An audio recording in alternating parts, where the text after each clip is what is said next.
Messieurs et dames, merci de votre fidélité à ces rendez-vous. C'est bel et bien Analyse 24. Bienvenue à tous et à toutes, mon éternel complice Ali Malé. Toujours à son poste. Comment tu vas? Je fais grâce au ciel.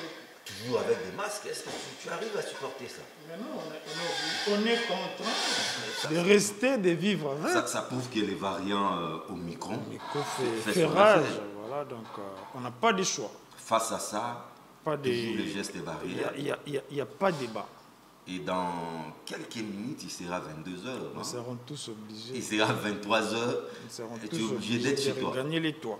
Merci d'être là. Merci John, c'est un plaisir partagé. Un habitué de cette tribune qui a présenté, il s'appelle Mathieu Takizala, c'est un entrepreneur congolais, directeur général des Spécial Autogarage.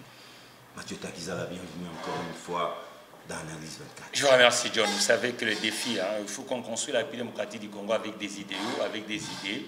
Moi j'ai l'impression qu'en République démocratique du Congo, on parle plus des humains, des individus, au lieu de parler du système. Alors que le système doit se construire avec la philosophie qu'on appelle le projet ou les idées. Donc ça a reculé presque 40 ans à la démocratie du Congo et les conséquences, vous le voyez. Je crois qu'aujourd'hui, on va épingler un peu quelles sont les nécessités des réformes. Vous savez, même la livre sainte a été réformée. On a quitté l'Ancien Testament pour venir à Nouveau Testament pour faire avancer le système. Je crois qu'aujourd'hui, il faut que la on doit le réformer. Des réformes. On doit d'abord faire les points, l'état des lieux de la situation actuelle pour évoquer les réformes. Dans quel état se trouve le Congo et quels sont les secteurs les plus enclins à ces réformes? Bon, aujourd'hui, tous les secteurs sont touchés. Nous sommes en économie de marché. L'économie de marché, ça veut dire que chaque État-nation doit avoir des interfaces qu'on appelle les entreprises. Quand vous parlez de l'économie c'est quoi? Le groupe des hommes qui travaillent et le bien qui sont produits dans un territoire et les entreprises. Mais en général, pour avoir des hommes qui travaillent et le bien qui sont produits dans un territoire, il faut avoir des entreprises. Mais bizarrement, nous sommes des latins. Ça signifie qu'on a cru uniquement qu'avec l'administration et l'institutionnel, que nous pouvons faire. Maintenant, on n'a pas de choix. Il faut qu'on imite un peu les anglo-saxons. Ça signifie que le travail, l'auto-travail, l'entreprise doit revenir le socle de la démocratie du Congo. Mais après cet échec, les chefs de l'État avaient donné un nouveau départ, un vent nouveau à l'économie congolaise en commençant par la base. D'où nous parlons du programme de 145 territoires. C'est peut-être une solution à l'économie congolaise. Je crois que le système économique qui est touché, c'est avec ce qu'on appelle le théorème keynésien. Ça signifie que les théories keynésiennes, avec la commande publique, quand vous parlez des 145 territoires, ça vient de l'État. Et maintenant, le vrai problème qui est l'allié de l'État dans le territoire, c'est le secteur privé.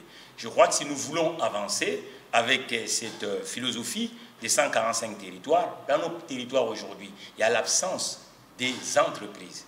Parce que les entreprises, c'est là où on va avoir les gens qui travaillent et l'État qui tire de moyens pour avancer.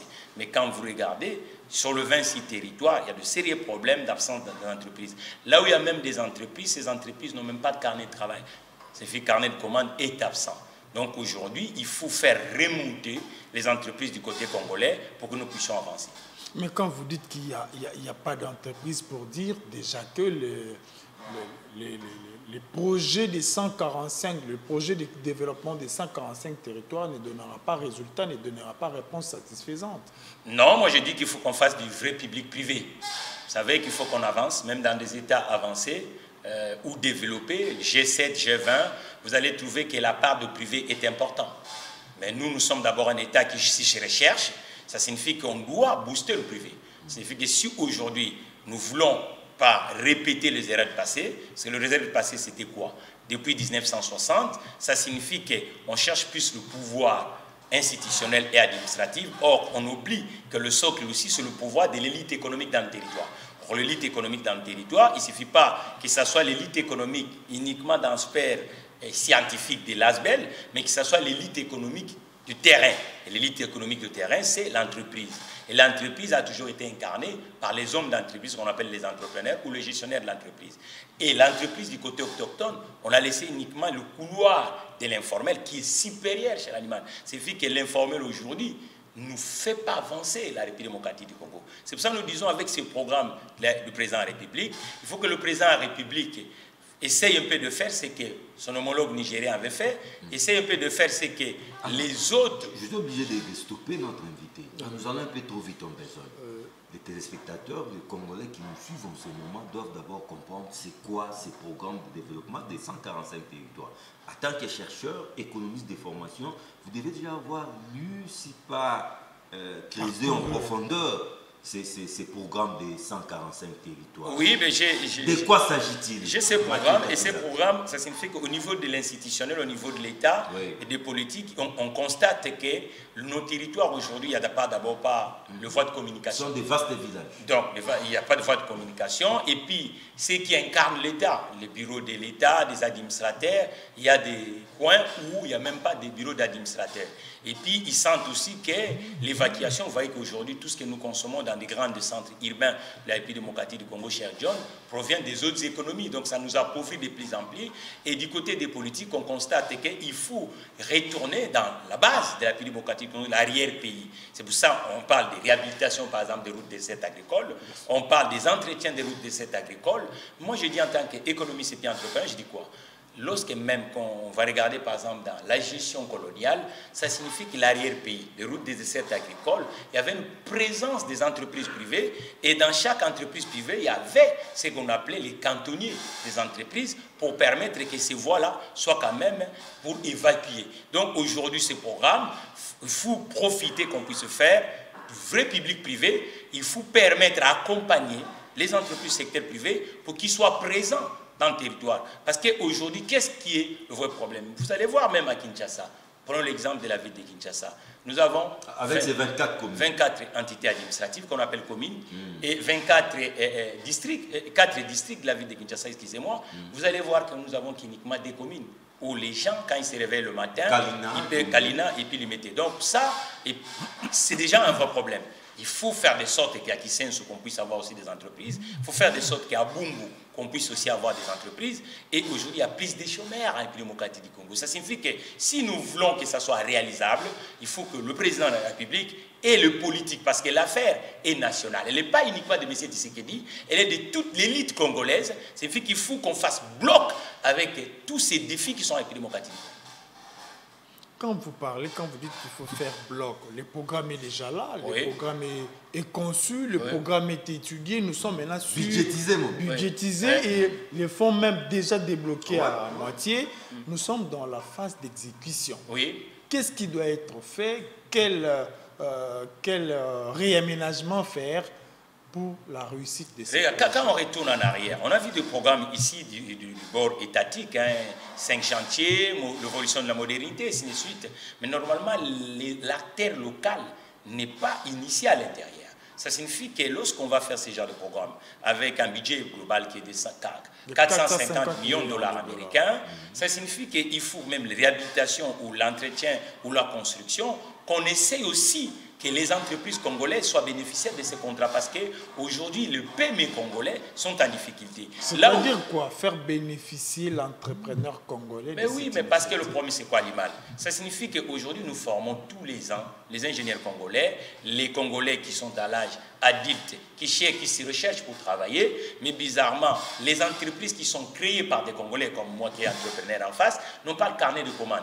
Le système de crédit est absent, ça vous n'oubliez pas. On ne peut pas avoir un système de crédit local au moment où les entreprises locales qui devaient être pourvoyeurs de banques congolaises sont en difficulté. C'est pour ça que nous disons l'argent 450 millions de dollars, c'est l'argent du trésor public congolais. Et le trésor public, le contributeur, c'est nous, les Congolais. Et il faut faire aussi la part des choses. Ça signifie que là où on donne le contrat, même il y a une société étrangère qui arrive ici, il faut associer ces sociétés étrangères avec les entreprises congolaises. Parce que quand vous remarquez la plupart de ces sociétés étrangères, l'argent retourne ailleurs. Et nous, nous restons uniquement un état tampon où on n'avance pas. Donc, je crois qu'avec ça, il faut que cette fois-ci, qu'on puisse bénéficier aussi aux entreprises congolaises d'avoir du contractuel parce que la plupart des entreprises congolaises n'ont pas de contrat. Alors, Mathieu Takizala, Ali Malé, parlons maintenant réforme. Je crois que le décor a été planté. Quelles sont, d'après vous, ces réformes? Vous l'avez quantifié à peu près combien? 38 réformes majeures. C'est pas trop ça? Non. 38 réformes majeures. Par secteur. Quand vous prenez le Nouveau Testament, oui. Il y a combien d'épîtres? Il y en a... Vous comprenez? C'est plus de 38. Ça doit être 26, 27. Donc, il y a combien d'épîtres? Vous comprenez? Donc, vous ne lisez pas trop la Bible. Donc, quand vous quittez l'Ancien Testament et pour amener l'amélioration avec le Nouveau Testament, il y a eu des clauses pour faire avancer. Ça signifie qu'aujourd'hui, la société congolaise est bloquée dans tout le secteur de la vie. Ouais. Ça signifie que nous, avec... Il faut aller secteur par secteur. Mais c'est normal. Prenons par exemple, vous êtes dans un système économique où le crédit est absent, où le taux de bancarisation de Congolais, c'est même pas 10%. Ça signifie que chacun garde l'argent chez lui. Comment vous allez produire? Donc, même d'abord, dans ce secteur, il faut des réformes sérieuses. Le secteur bancaire. Secteur bancaire. Il faut des réformes sérieuses. Ça signifie que les gens ne peuvent plus garder l'argent chez eux. Prenons par exemple dans ce qu'on appelle l'habitat, construction. Parce que là, on parle de routes, on vient de parler de routes. Aujourd'hui, en République démocratique du Congo, pour se loger, on se loge uniquement du bord de l'informel. Il n'y a pas... Il n'y a même pas 10% de marché de logement qui est du secteur formel. Vous comprenez? Hormis l'INSS qui ne recourt qu'aux anciennes constructions. C'est l'INSS a changé de nom. Oui. C'est CNSS. Vous comprenez? Donc le secteur de logement, aujourd'hui, John Boulou, c'est une dame qui a acheté dans l'informel, et ainsi de suite. La banque ne gagne pas, l'État ne gagne pas, à défaut, il n'y a pas de taxes, ainsi de suite. L'informel est roi. Donc, l'informel est roi. Et comme on dit, ça signifie que la nature est roi du vide. Ça signifie que lorsqu'on n'accompagne pas le formel, automatiquement, ce qui est nature qu'on appelle l'informel, reprend ses droits. Or que l'État ne fonctionne pas avec l'informel. L'État fonctionne avec la formalité des choses. Ça, c'est le secteur de l'habitat. Ça, c'est l'habitat. Et si on parle par exemple dans l'éducation nationale, pendant longtemps, il y a de sérieux problèmes. On a formé que des universitaires. Or, il faut maintenant le secteur adapté à l'économie congolaise. Ça signifie qu'il faut qu'on forme l'ouvrier congolais. Les centres de formation. Ah oui, avec ce qu'on appelle les formations en alternance. Ça signifie qu'un gamin qui part à l'école, 2 jours ou 3 jours, 2 jours, on trouve un patron qui peut l'assimiler. Donc, il y a aussi les réformes à faire. Prenons les réformes foncières. Aujourd'hui, vous entendez dans nos villes, ça signifie qu'il y a beaucoup de conflits fonciers. Beaucoup de conflits fonciers en République démocratique du Congo. D'un côté, ce sont des chefs de secteur et des groupements qui sont rois, qui sont rois. De l'autre côté, l'État aussi, ainsi de suite. Il faut, on réforme dans ces secteurs. Prenons par exemple dans la fiscalité. On a plus de chômeurs. Il faut réformer la fiscalité congolaise. Prenons la douane, chers compatriotes. Il faut réformer la douane congolaise. Mais vous dites il faut réformer, sans évoquer ces réformes. Mais c'est ça, c'est ce que je dis, le marqueur. Ce sont des secteurs. Mais en quoi consiste ces mais c'est ce que je dis. Les 38 énumèrent tous ces secteurs où on va toucher les réformes. Oui, mais tout est bien cousu sur le plan que j'avais proposé en République démocratique du Congo, qu'on appelle plan de redressement de la République démocratique du Congo. Et il y a le part entier qui donne les 38 réformes. Et de l'autre côté, on parle des 10 commandes étatiques qui vont renverser des choses en République démocratique, type les 145 territoires que le président Tshisekedi vient de le mettre. Donc ça signifie qu'aujourd'hui, le foncier nous fait défaut. Prenons le secteur de l'énergie.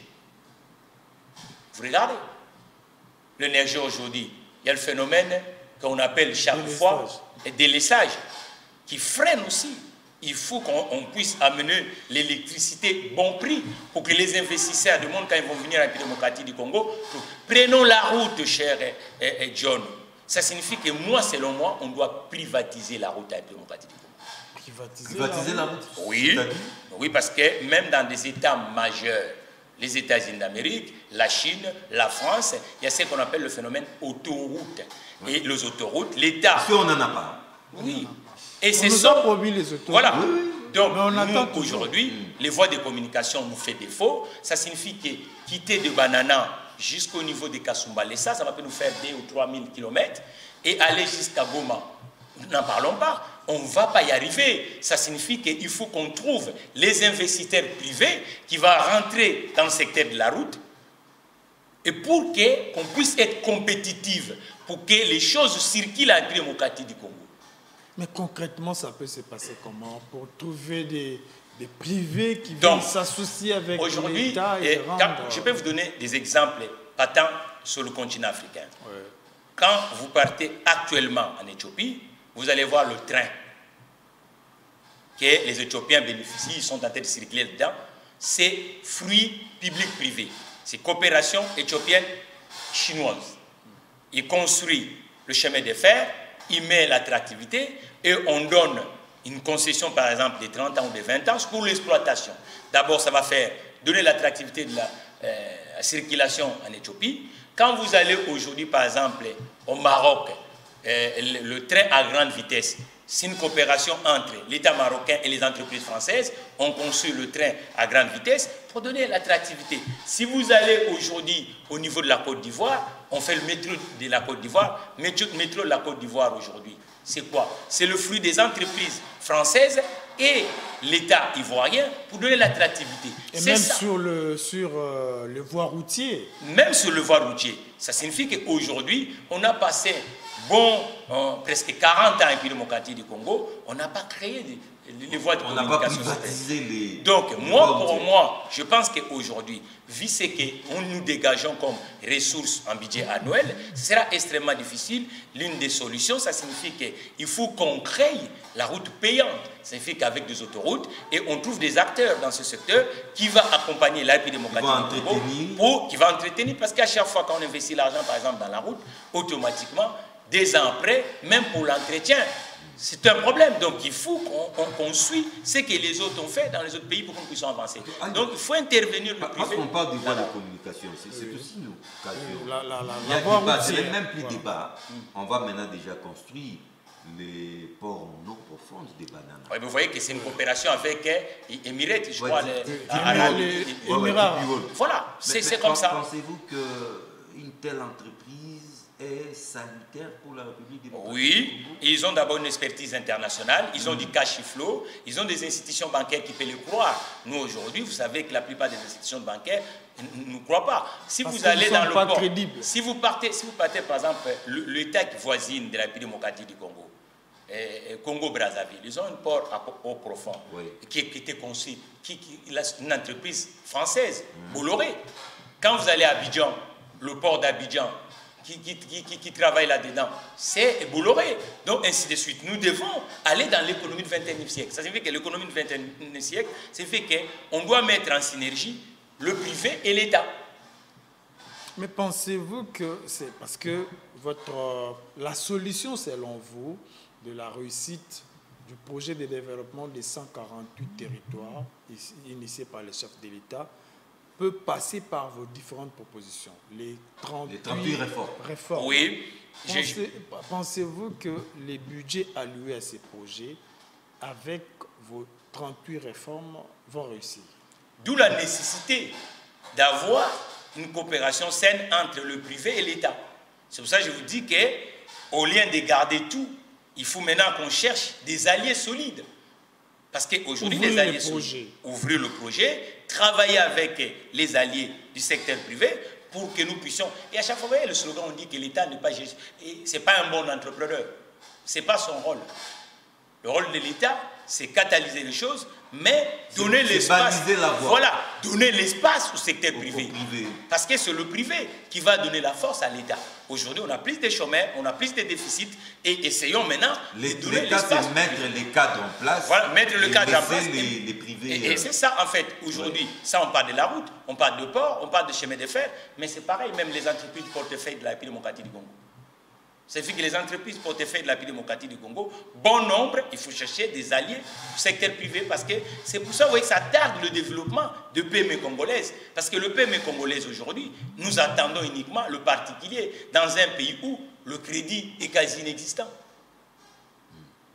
On revient sur les secteurs éducatifs, hein, parce que c'est très important. Au-delà ou en dehors des formations professionnelles, il faut dire que la gratuité de l'enseignement primaire chez nous en République démocratique du Congo est constitutionnelle. Ce n'est pas l'œuvre de Félix Tshisekedi.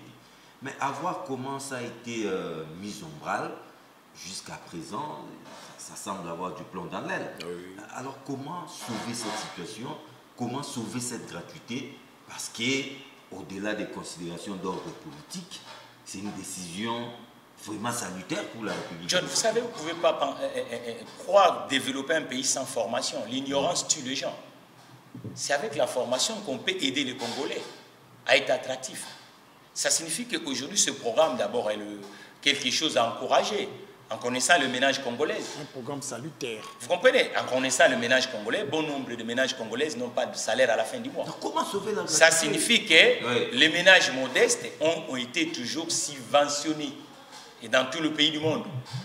Et même au niveau primaire, même au niveau universitaire. Le fameux bourse, c'est quoi? C'est une subvention pour le ménage modeste à permettre aux citoyens qui sont nés dans des ménages modestes d'avoir un peu les libertés d'apprendre la formation supérieure. Mais maintenant, le problème de la formation de la République démocratique du Congo, ça signifie que nous devons tenir compte de nos réalités aujourd'hui. Le marché du travail congolais a besoin de quoi? Le vrai problème des entreprises congolaises aujourd'hui, bon nombre de Congolais, c'est quoi? Les gens pensent que parce que j'ai du cash flow, j'ai de l'argent et j'ai créé une entreprise, automatiquement c'est moi qui va devenir le chef de cette entreprise. Non. Les choses ont été bien éclaircies. Ça signifie qu'il y a ce qu'on appelle investisseurs, il y a ce qu'on appelle entrepreneurs. Ça signifie que vous pouvez être initiateur d'un projet, mais si vous n'avez pas tous les atouts pour diriger ces projets, il faut trouver un manager. Pareil du côté étatique. Ça signifie que l'État peut mettre des moyens, mais s'il n'a pas toutes les capacités de gestion ou managériales, il faut trouver des managers du bord privé pour confier ces tâches. Parce que la compétitivité du secteur privé congolais dépend aussi de l'expertise, chers journalistes. Ça signifie que l'expertise du côté privé, il y en a, mais il faut l'utiliser. Parce qu'aujourd'hui, pour que les autres investisseurs puissent nous croire, il faut que les entreprises telles que Spécial Autogarage puissent agir en République démocratique. Visiblement, d'après vous, la solution, les remèdes miracles, viendra du secteur privé. Je vous dis que les États aujourd'hui, cette économie du XXIe siècle a trouvé ce qu'on appelle une révolution qui est venue du secteur privé, le numérique, qui questionne le digital. Ce sont des bons nombres de start-upers, ces jeunes entreprises qui ont poussé dans tous les pays du monde et qui ont amené aujourd'hui la modernité d'aujourd'hui, le télétravail, le téléphone avec Internet, la télévision par Internet, ainsi de suite. Mais pourquoi nous, la République démocratique du Congo, on ne peut pas comprendre que le privé a un rôle? C'est ça le vrai problème. Ça signifie que l'État, son allié, c'est le privé. Et depuis 1973, on a donné deux au privé. Vous voyez, les conséquences sont multiples. L'État n'a plus son allié dans le territoire. C'est la ruine, c'est le chômage, c'est le déficit dans tout le secteur. Moins d'impôts, moins de taxes, moins d'infrastructures. Et nous dépendons des autres économies. Parce que ceux qui sont sur le terrain ne sont ni accompagnés, ni compris, ni encouragés, ni subventionnés. Pour sortir de ces tableaux sombres, pour sortir de la gouffre, ça doit être quoi les secteurs prioritaires?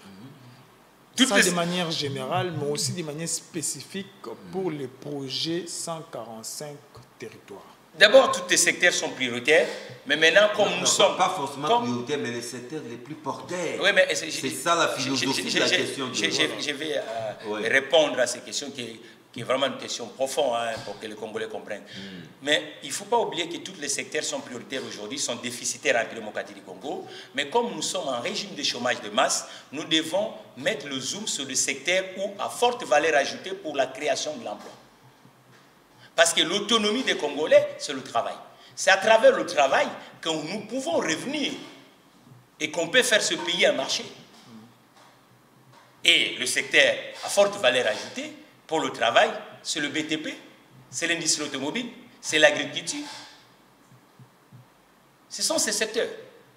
On peut caser bon nombre de Congolais. C'est la pêche. La terre. Ah oui, mais ce sont ces secteurs. C'est là où on peut caser bon nombre de Congolais, ils peuvent trouver de l'emploi. Et c'est la formation. Mais depuis qu'on nous a promis la vengeance du sol sur les sous-sols, ça traîne. Hein? Un dernier scandale, les derniers scandales en date, ce sont les vivres frais, les piodis namibiens, importés, qui n'est jamais venu à temps, bien que c'est arrivé. Mais on a maintenant octroyé la vente aux étrangers. Surtout que c'est en quantité insuffisante. Pour une grande métropole comme la ville de Kinshasa. C'est ce que nous disons, ça signifie que quand vous regardez la ville de Kinshasa, 15 millions d'habitants presque en statistique aujourd'hui, la démographie de la ville de Kinshasa, mais quand vous regardez par exemple même l'importateur qui importe en dehors de notre pays, il n'y en a pas une dizaine de sociétés qui importent le denrées. Vous comprenez? Et ce n'est pas normal aussi que la distribution congolaise soit soutenue uniquement de produits qui sont fabriqués en dehors du territoire congolais. Comment on va créer des emplois? Ça joue en défaveur de l'économie. Mais oui, mais c'est normal. Ça signifie qu'aujourd'hui, c'est ça la nécessité d'accompagner l'entrepreneur local aussi.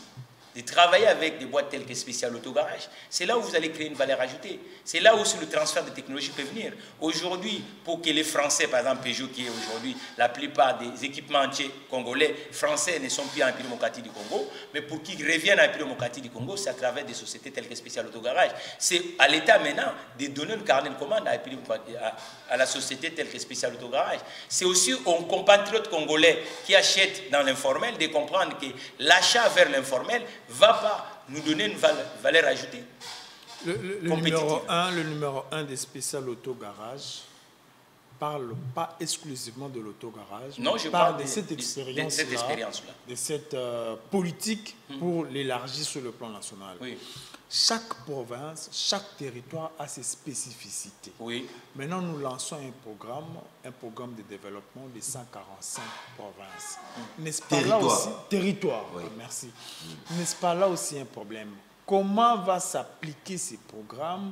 Est-ce qu'on va tenir compte de la spécificité de chaque coin ou c'est un programme qui sera lancé de manière générale? C'est pour ça que nous disons que le laboratoire de ça, l'État a un rôle et le secteur privé aussi a un rôle. Je crois que nos territoires aujourd'hui, pour que ça puisse être attractif, c'est ce que je dis, il faut que l'État puisse permettre aux entreprises locales, aux entreprises qui ont choisi la République démocratique du Congo comme le terrain d'agir, de nous accompagner pour que nous puissions être dans ces territoires-là, pour que le territoire puisse avoir un sens. Parce que le mal, c'est quoi, chers compatriotes? Ça signifie qu'en République démocratique du Congo, quand on conjugue l'expression territoire, on voit uniquement dans l'aspect administratif et l'aspect institutionnel de la chose. Donc, on oublie plus l'aspect économique du territoire. Parce qu'un territoire, c'est le bureau de poste. Un territoire, c'est les entreprises. Un territoire, c'est une banque. Un territoire, c'est les infrastructures. Mais oui, c'est le voie de communication. Le territoire, c'est le bureau de police. Le territoire, c'est le palais de justice. Le territoire, c'est ça. Les hôpitaux. Les hôpitaux, c'est ça le territoire. Le territoire, c'est l'école. Le territoire, c'est le théâtre. Le territoire, c'est l'RDG pour les enfants. Vous voyez aujourd'hui le stade où les gens vont s'amuser. Aujourd'hui, par exemple, la culture devait être parmi le secteur où la République démocratique du Congo peut faire une valeur ajoutée économique, mais ce n'est pas le cas parce qu'on n'a pas, la plupart de nos villes, il n'y a pas de salle de théâtre, il n'y a pas de salle de spectacle, et ainsi de suite. C'est ça aussi le territoire. Ali Malé, je crois que nous ne devons pas perdre de vue un aspect. Notre invité, le DG Takiza, c'est Autogarage. Mais il est mieux placé pour savoir que cet adage, faites-moi une bonne politique et je vous ferai de la bonne économie.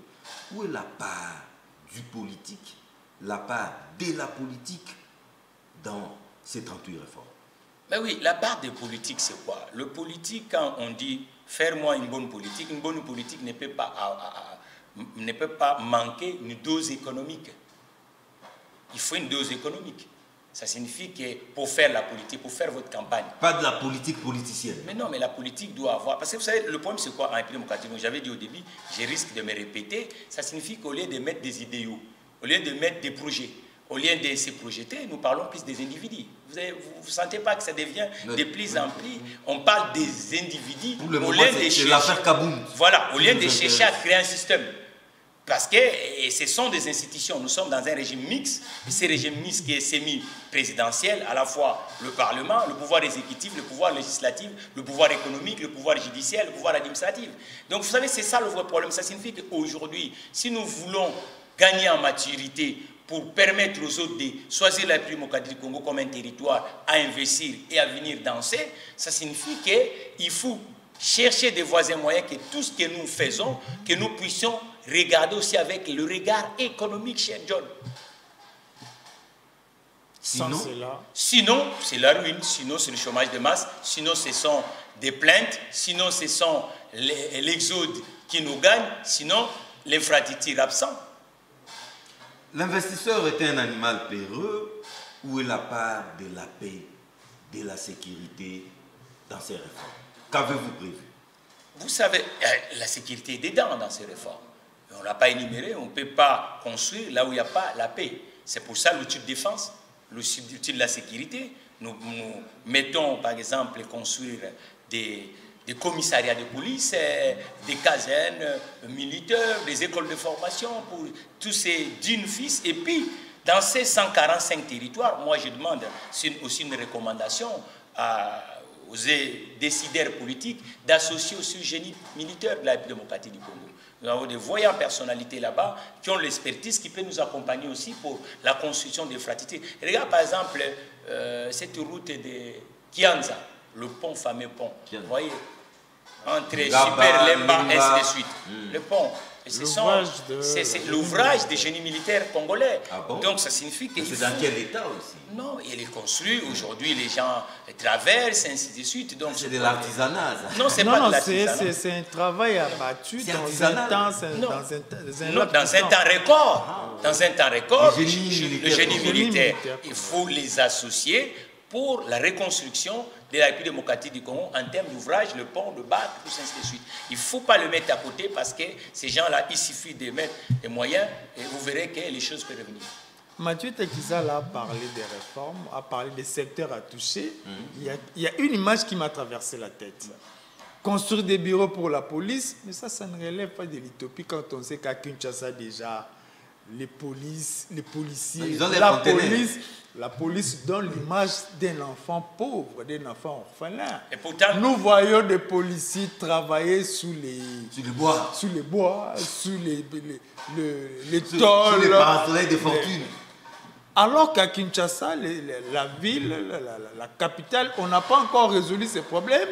Vous demandez au chef de l'État, vous demandez au projet 145 territoires à développer de faire mieux en province. Et on va tenir compte de ça, chers compatriotes. Vous savez qu'aujourd'hui, nous devons... Vous savez, les défis de la République démocratique du Congo, c'est des recherches. Ça signifie que lorsqu'on va passer de l'autre côté, si on travaille correctement, vous verrez qu'on va s'enrichir. L'État, la République démocratique du Congo va devenir costaud en FSR. Ça signifie qu'on peut oublier rien. Et puis, moderniser l'administration.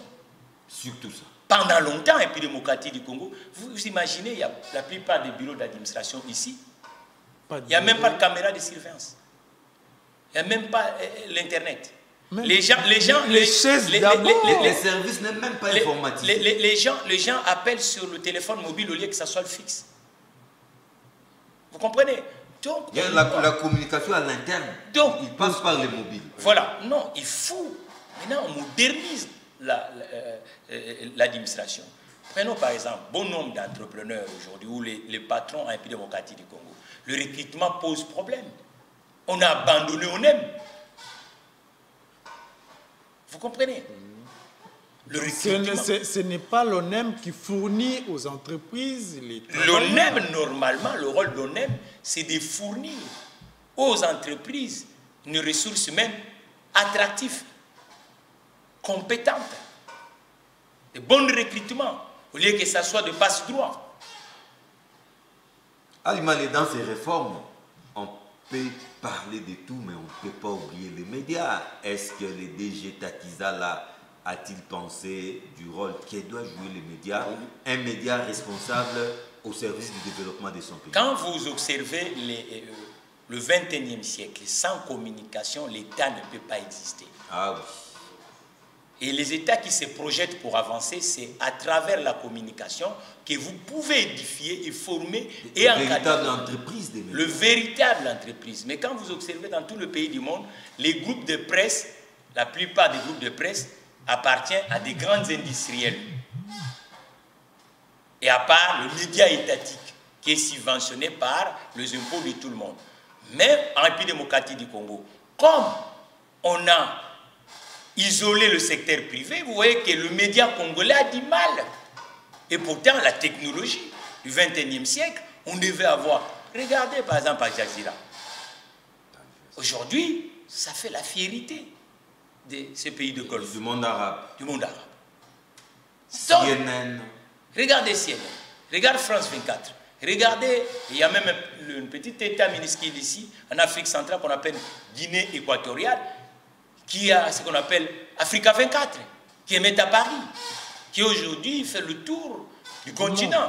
Or que nous sommes le premier pays francophone hors la France. On devait avoir des empires. C'est l'œuvre de Nguema Obiang. On devait, mais oui, mais c'est ça un État.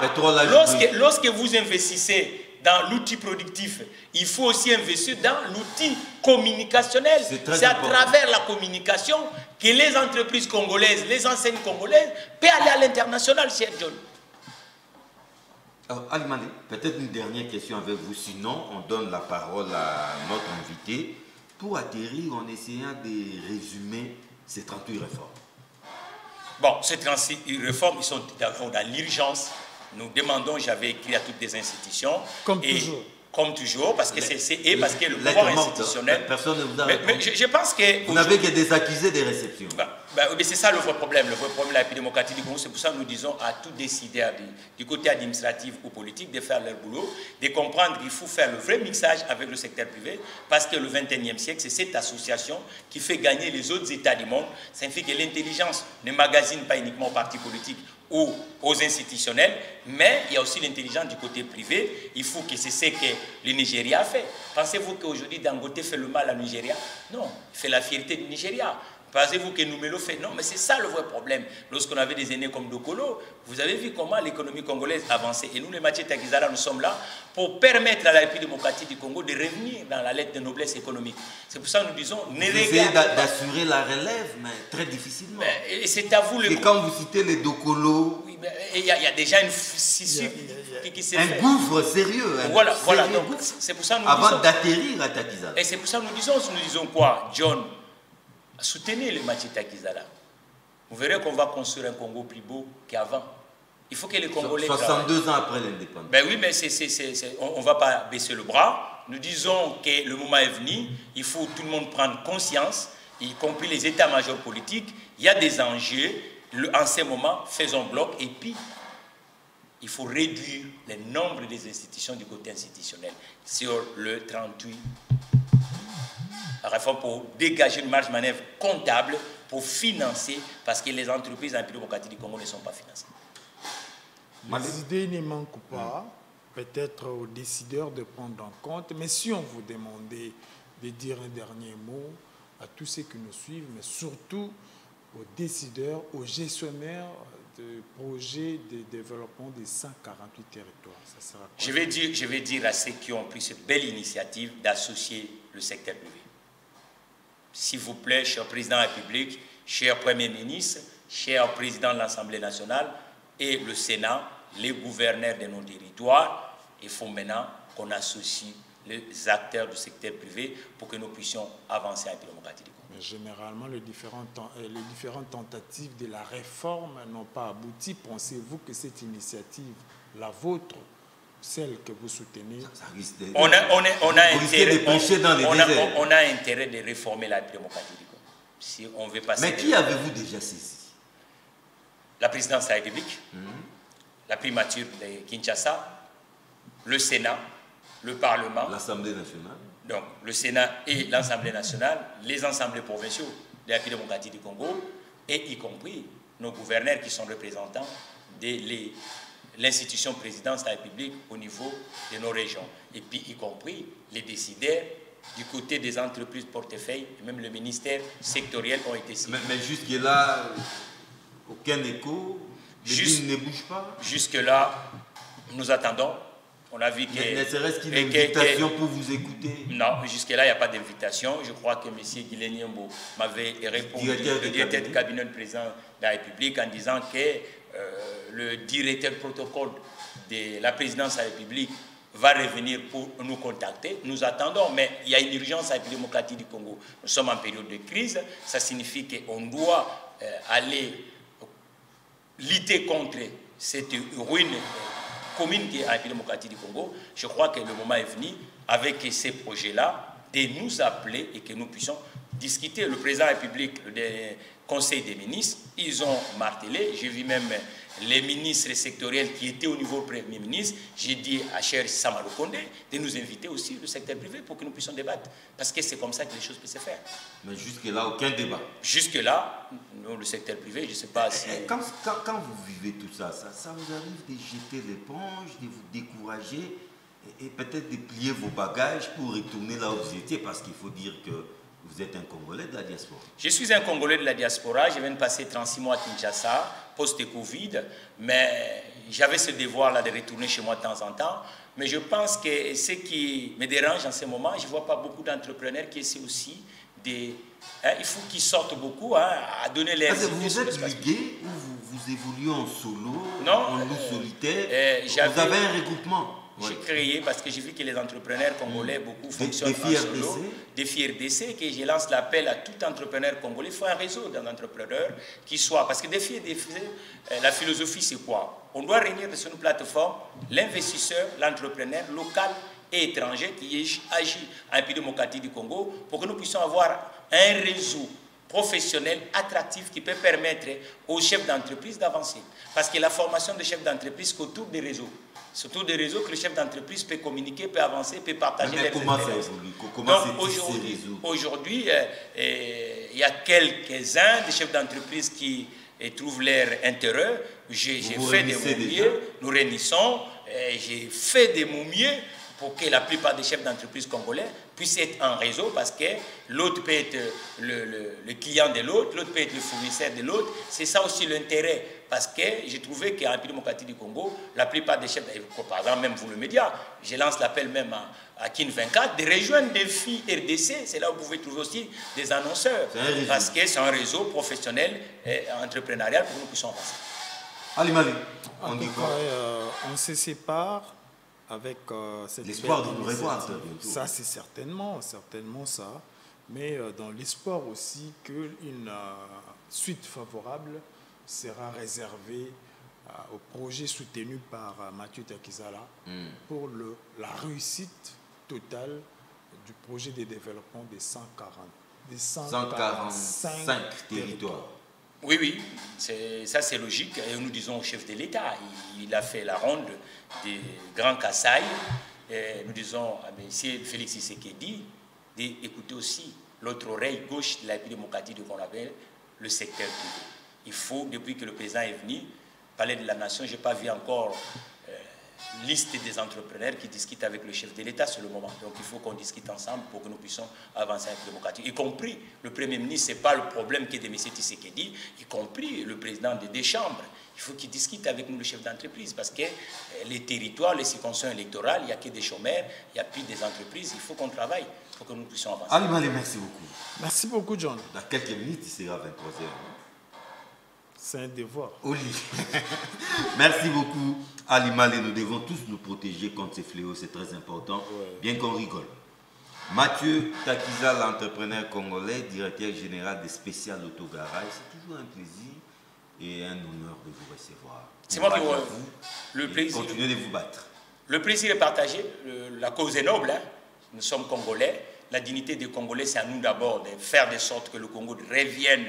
Et ce qu'on a connu pour Tomoindo, c'est à travers le travail Kin Label qu'on peut créer le Congo attractif. C'est un grand territoire et il y a beaucoup de potentialités, mais il faut, c'est à travers le secteur privé aussi qu'on peut conjuguer la République démocratique. Merci à vous, merci de votre fidélité. Rediffusion ce jeudi à partir de 11h. Retrouvez Ali Malé et moi les mercredis prochains dans une nouvelle édition d'Analyse 24. Au revoir.